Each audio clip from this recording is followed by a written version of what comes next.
भगवान और गुरु में जमीन आसमान का फर्क है।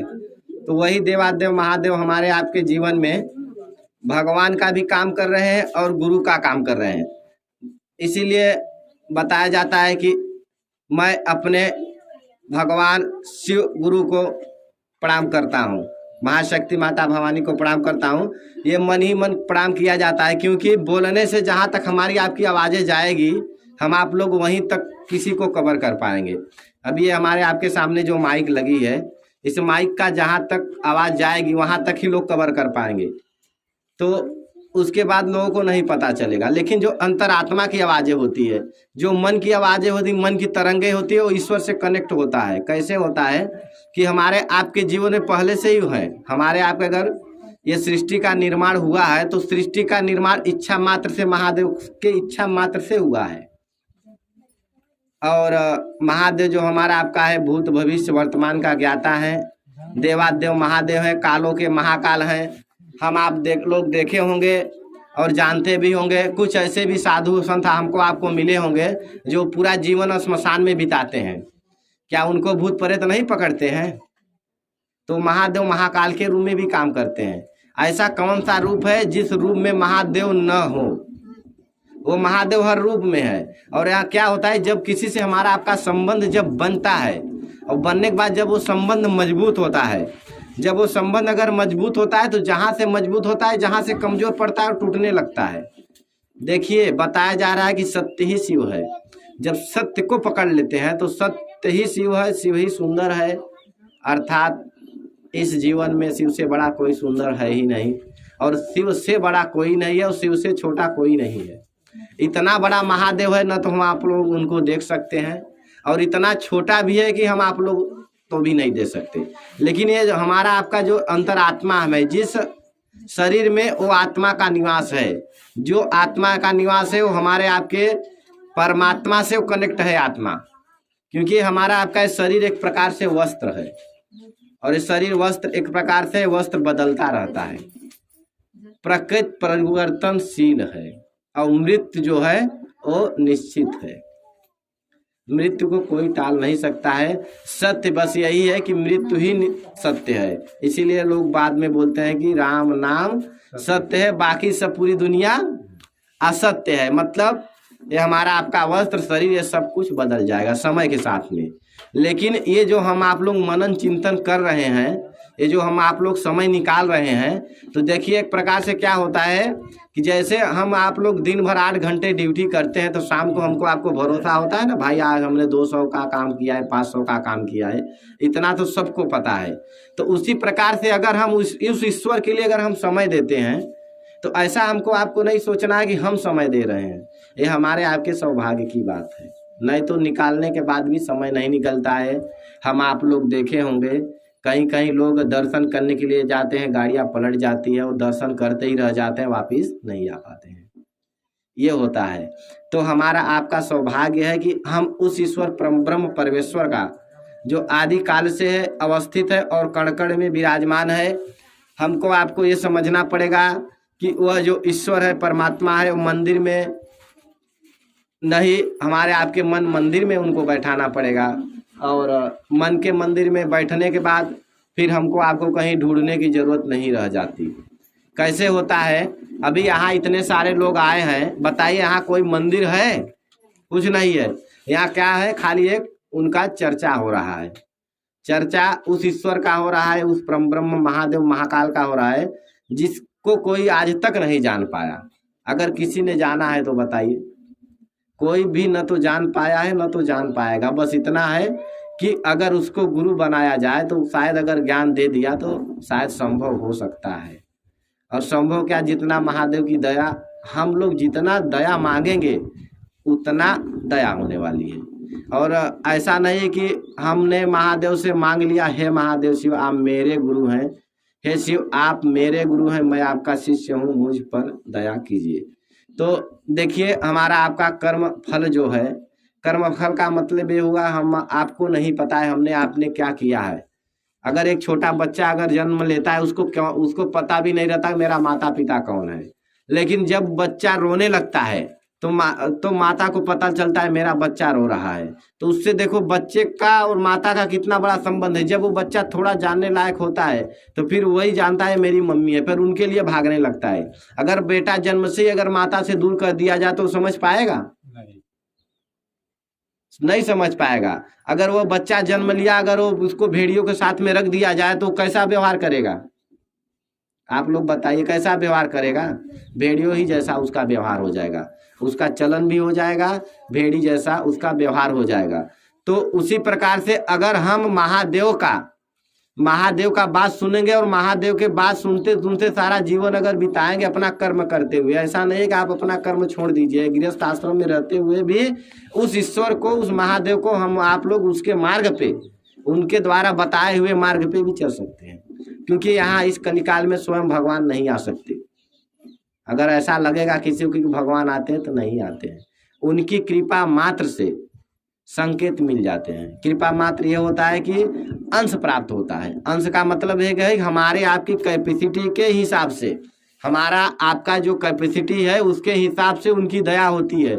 अगर ऐसा होता है, अगर हमको अगर 100 ग्राम भोजन करना है, 100 ग्राम अगर भोजन करना है और किसी ने 125 ग्राम दे दिया, वहाँ तक तो पचा लगे। अगर उसने 2 किलो हमारे पास लाके भोजन दे दिया तो हम खाएंगे तो तबीयत ऐसा खराब हो सकता है, उसके पास भी जा सकते हैं।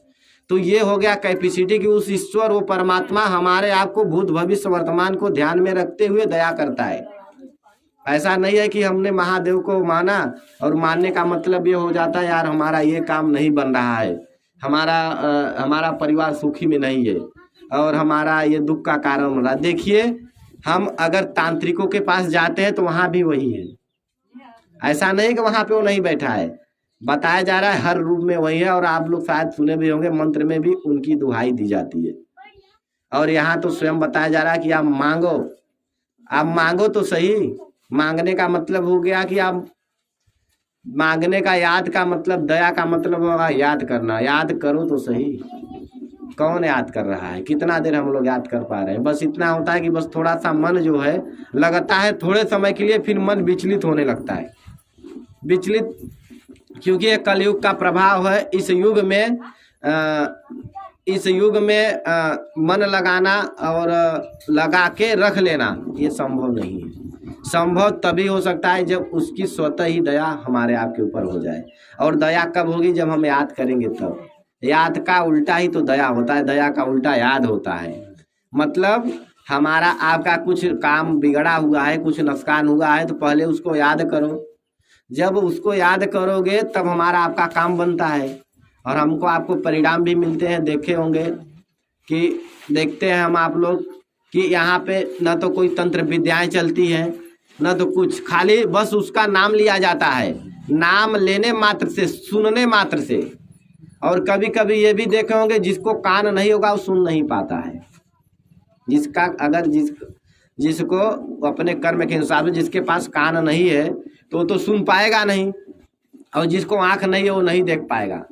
लेकिन उस सत्ता, वो परमात्मा का सत्ता, वो सुनता है, देखता है, मन के गति को पकड़ता है। मतलब क्योंकि हमारे आपके अंदर है, कहीं मंदिर में नहीं है, हमारे आपके अंदर है। अब हमारा आपका भाव कहाँ जाके रुक रहा है? मंदिर में रुक रहा है कि मन के मंदिर में रुक रहा है? अगर मन के मंदिर में रुक गया तब तो हमको आपको सब मिलना ही मिलना है।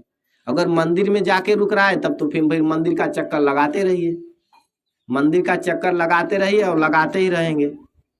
और हम आप लोग देख भी रहे होंगे, लोग बोलते हैं यार हम क्या करेंगे, महादेव का मंदिर बनाएंगे, हम महादेव का मंदिर बनाएंगे और हम यही पूजा करेंगे। मतलब हमारे आपके अंदर जो अहम है, हमारे आपके अंदर जो अहम है, हमारा आपका भावना है, उस भावना में भी वो ईश्वर काम करता है। ऐसा नहीं है कि हमने अहंकार किया और अहंकार में काम नहीं किया, वो अहंकार में भी तो काम करता है। अगर अहंकार में काम नहीं किया होता तो हम आप लोग देखते हो कभी कभी प्रेम से मिलते हैं तो कभी कभी लोग मार के भी उनसे ले लेते हैं। अभी हमारे सामने बैठे हैं बड़े गुरु भैया, तो बोल रहे थे एक दिन हमने महादेव को उठाया डंडी। मैं बोला कि आप, इन्होंने मतलब ऐसे बहुत सारे महादेव का चमत्कार होते रहते हैं। देखिए क्या होता है, कभी कभी कभी कभी प्रेम से कोई चीज़ें मिलती है, कभी कभी उनसे डांट के भी मिलती है। और आप डांट उसी को सकते हो जो आपका होगा। आप किसी अनजाने व्यक्ति को डांट के देखो, आपको पहले अगर बोलते हैं अगर आप 1 अंगुली तोड़ोगे तो हम 10 अंगुली तोड़ देंगे, लोग यही बोलते हैं। लेकिन अगर जिससे प्यार हो जाए, जिससे प्रेम हो जाए, तो फिर अगर प्रेम से उसको डांटेगा तो उसको और मजा आएगा, बोलेगा यार किसी ने तो, मेरा कोई अच्छा संबंधी ने तो डांटा। तो ये एक प्रेम है, यही प्रेम को महादेव के साथ में जोड़ लेना है। और कुछ है नहीं, क्या है बताइए? यहाँ ना तो पूजा ना तो पाठ, कुछ भी नहीं हो रहा है, लेकिन फिर भी उसकी दया हो जाती है। और बिना दया का भाई साहब, इतने हमने देखा है हमारे जीवन में, जहाँ तक लोग पागल लोग ठीक हो जा रहे हैं। इतने लोग भूत प्रेत से व्याधित लोग थे जो बैठते ही खेलने लगते थे, कहाँ चले गए? कहाँ क्या हो गया? बस उनकी दया हो गई। और दया का मतलब उस ईश्वर परमात्मा का जहाँ भी नाम लिया जाए वहाँ सात्विक ऊर्जा, और वो ऐसी ऊर्जा है न तो उसका कोई तोड़ है न तो जवाब है। ऐसी ऊर्जा का प्रवाह होता है जो हमारे आपके अंदर छिपा हुआ वही ऊर्जा है। ऐसा नहीं कहीं अलग से आ जाता है, कहीं अलग से आ जाता है। हमारे आपके सबके अंदर वो छिपा हुआ है, और बस वही छिपा हुआ चीज को हम लोग बार बार बोलते हैं, जागो जागो महादेव, यही बोलते हैं ना। किसको जगाते हैं? कहाँ से आता है वो? कभी हम लोग ये चीज पे समझते हैं कहाँ से आता है? कहीं से आता नहीं है, क्योंकि हम आप लोग उसी ईश्वर, उसी परमात्मा के अंश हैं।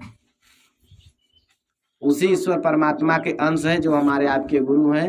अंश अगर नहीं होते तो हम उसको बुलाते तो वो आ जाता, हमको आपको दिखाई नहीं देता है। जैसे हवाएं चल रही है, इसका हम इस हवा का, इस वायु का हम आप लोग महसूस कर सकते हैं, लेकिन देख नहीं सकते कि हवा कैसी होती है। उसी प्रकार से उसका नाम लेते हैं, उसका लोगों को बताते हैं कि उनसे जुड़ो, उनको समझो, उनको अपने जीवन में जोड़ लो, परिवार बना लो उनको। परिवार का मतलब ये होता है कि घर का मुखिया, अगर कोई बात हो जाए तो हम कोई भी घर के सदस्य जितने भी होते हैं, जो एक मेन उनमें से भी सदस्य होता है, तो बोलते हैं कि देखिए हमारे दादाजी हैं, उनसे एक बार पूछना पड़ेगा। अगर उन्होंने बोल दिया तो हाँ, अगर नहीं बोला तो फिर ना। फिर वही उसी प्रकार से हमारे आपके महादेव जी हैं। जब हमारे आपके जीवन में आएंगे, और कहीं से आते नहीं हैं, वो पहले से ही हैं और कण कण में मौजूद है। बस इतना है, मन की स्थिति को बदल लेना है। जो हमारा आपका मन है, उसी मन के स्थिति को बदल लेना है कि चलो अब तक हमने इनको भगवान माना, अब तक इस महादेव को हमने भगवान माना, अब इनको गुरु मान करके तो देख लिया जाए, यही समझना है। और देखिए भाई बहन, जो गुरु होता है, गुरु का स्थान भगवान से भी ऊंचा होता है। और अब चाहे कोई भी गुरु हो, ये कभी नहीं चाहेगा कि मेरा शिष्य मेरे जैसा न बने। और ये तो देवादेव स्वयं महादेव है, इन्होंने तो हमेशा अपने शिष्यों को, अपने चेलों को आगे रखा है। बोलते हैं, हमारा आपका वेद पुराण शास्त्र भी गवाही देता है कि महादेव कभी भी आगे नहीं आते हैं, क्योंकि उसकी इच्छा मात्र से सृष्टि का निर्माण हुआ है। तो उस सृष्टि के अंदर जितने भी जीवात्मा है सब उसके अंश है। अब अपने अपने कर्म से सब लोग बंधे हुए हैं, तो अपने अपने कर्म से सब बंधे हुए हैं। और ये चीज इतना सरल भी नहीं है। आध्यात्म